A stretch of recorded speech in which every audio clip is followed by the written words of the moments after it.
Baik, pemirsa kita akan lanjutkan perbincangan. Selain Mas Heri Firmansyah sudah bersama saya akan kenalkan juga kepada dua narasumber lainnya juga sudah bergabung via Zoom bersama kita. Yang pertama adalah Pak Arsul Sani selaku Wakil Ketua MPR dan juga anggota Komisi 3 DPR Republik Indonesia. Assalamualaikum warahmatullahi wabarakatuh, Pak Arsul.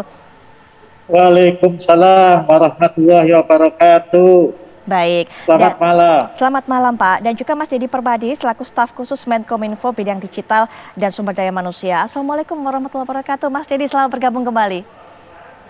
Waalaikumsalam warahmatullahi wabarakatuh, Mbak Putri Viola. Baik, Pak Arsul Sani mungkin pertama ini kita minta tanggapannya bagaimana, termasuk juga mewakili suara masyarakat.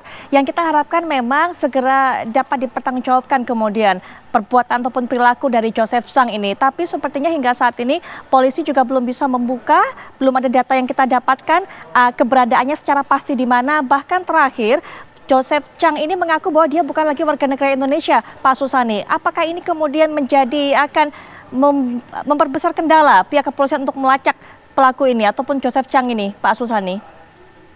Ya, karena kan memang dari apa yang disampaikan baik oleh Bareskrim maupun Direktorat Imigrasi ya kepada kami yang di Komisi 3 DPR, posisi saudara Joseph Zhang ini kan memang sudah meninggalkan Indonesia sejak tahun 2018. Tentu memang tidak semudah melakukan penindakan hukum terhadap orang yang berada di Indonesia dibandingkan dengan orang yang berada di luar negeri. Karena memang penegak hukum kita kan tidak bisa bertindak sebagaimana kalau dia ada di Indonesia. Nah, tetapi tentu kita harus tekankan dan juga desakkan kepada Bareskrim Polri. Pertama tentu karena posisinya ada di luar negeri, maka perlu koordinasi dengan instansi terkait. Instansi terkait yang pertama, hemat saya tentu adalah imigrasi. Yang kedua, Kemenlu. Dan kemudian karena polisi itu secara internasional memiliki jaringan yang tergabung dalam Interpol, maka tentu langkah-langkah melalui Interpol itu harus disegerakan. Antara lain dengan memproses penerbitan red notice terhadap yang bersangkutan. Nah, hemat saya, agar ada proses yang lebih tegas lagi, maka Direktorat Jenderal Imigrasi nanti tentu atas permintaan Bareskrim Polri untuk melakukan langkah-langkah seperti penarikan dan atau pencabutan paspor, sebagaimana yang diatur di dalam Peraturan Menteri Hukum dan HAM nomor 8 tahun 2014. Di sana dikatakan di pasal 25 kalau seorang pemegang itu kemudian dikenakan ditersangkakan, dijadikan tersangka untuk sebuah tindak pidana yang ancaman hukumannya tidak kurang dari 5 tahun, maka bisa ditarik paspornya. Baik. Kalau penarikan paspor tidak dilakukan, maka ya bisa dilakukan langkah-langkah untuk pencabutan. Itu baik, Mbak Putri. Baik Pak Arsul, penarikan pencabutan paspor jika kemudian Joseph Zhang ini statusnya adalah WNI. Tapi bagaimana jika memang sesuai dengan pengakuannya ia bukan lagi WNI. Tapi nanti Pak Arsul kita bahas, termasuk Mas Heri juga bisa berikan pandangan mengenai hal ini. Tapi Mas Dedi, ini kan kontennya masih terus beredar. Siapapun masih bisa melihat konten ini. Kemudian juga akun YouTube-nya juga masih bisa dibuka siapa saja. Kalau saya tidak salah hingga petang ini atau hingga malam ini. Mas Dedi, adakah mungkin rencana dari Kemenkominfo untuk bisa memblokirnya agar ini tidak memancing kegaduhan di kalangan masyarakat?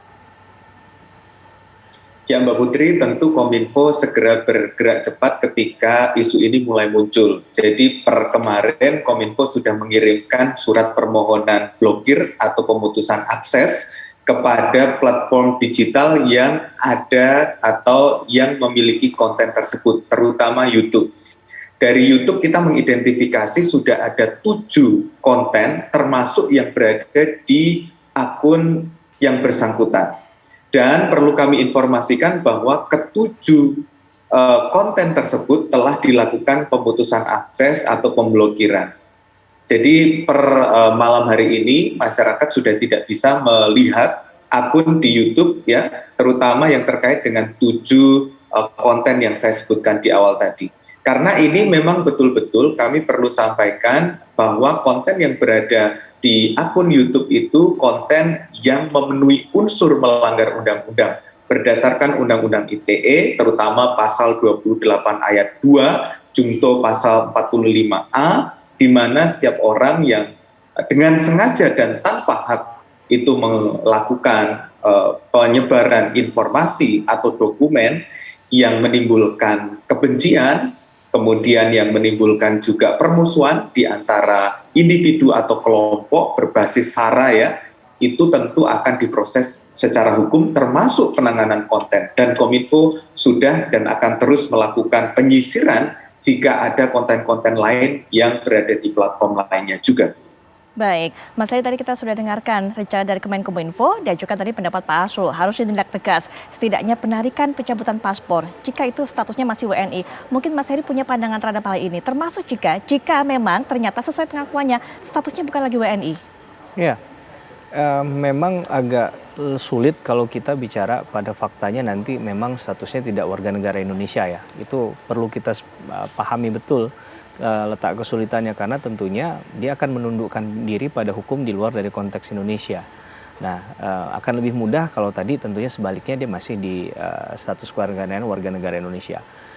Saya sangat mengapresiasi apa yang dilakukan oleh teman-teman Kemenkominfo tadi, dan juga mudah-mudahan dari Barreskrim untuk bertindak segera begitu ya, menindak hal ini. Dalam konteks ini adalah menelusuri terlebih dahulu di mana keberadaan dari yang bersangkutan. Yeah. Nah, kemudian langkah untuk take down tadi bahkan mungkin juga sudah disampaikan sampai pada konteks ini memblokir konten tersebut sehingga tidak dapat diakses oleh masyarakat adalah langkah yang sangat tepat begitu agar tidak terjadi keresahan yang semakin meluas di kalangan masyarakat. Apalagi basisnya tadi sudah dikatakan Undang-Undang ITE pasal 28 ayat 2 itu bicara tentang konten yang berbau suku, agama, ras, dan antar golongan.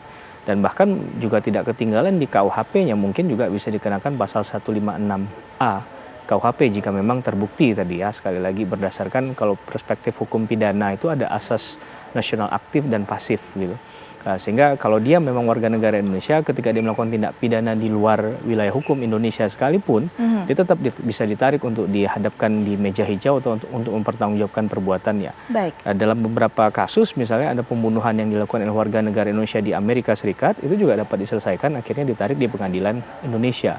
Jadi itu satu hal yang menurut saya tidak bukan mustahil untuk dilakukan. Baik. Tinggal kita lihat bagaimana pemerintah, walaupun kita berpikir positif ya, pemerintah akan bersungguh-sungguh untuk kemudian berkomitmen menyelesaikan perkara ini. Tapi tentunya kendala dalam batas di luar yurisdiksi wilayah hukum Indonesia ini tentu satu hal yang tidak boleh kita nafikan juga. Baik, begitu. Mas Heri, nanti kita akan bahas lebih lanjut mengenai hal ini. Apa yang harus dilakukan pemerintah jika memang ternyata yang dikatakannya itu betul, bukan lagi warga negara Indonesia. Apa alurnya, bagaimana jalurnya? Sesaat lagi kami akan bahas setelah jeda berikut ini.